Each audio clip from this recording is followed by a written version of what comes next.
Seorang pekerja mengalami trauma usai terjebak di dalam lift Gedung Pakuwon Tower, Jakarta Selatan, Senin 8 Mei 2023 malam. Pekerja yang belum diketahui identitasnya itu syok berat lantaran menjadi orang terakhir yang dievakuasi oleh petugas gabungan. Pekerja yang mengalami trauma kemudian dirujuk ke Rumah Sakit Agung Setiabudi, Jakarta Selatan untuk mendapat pemeriksaan lebih lanjut.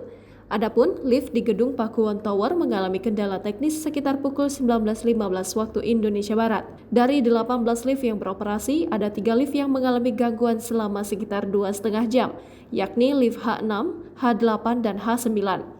Citya mengatakan ada 7 orang yang terjebak di dalam lift H9, 3 orang di lift H8, dan ada pekerja yang terjebak seorang diri di lift H6. Berkat kerjasama antara petugas damkar, PK3D, Koramil, dan kepolisian, seluruh pekerja yang terjebak di dalam lift berhasil dievakuasi sekitar pukul 21.50 waktu Indonesia Barat.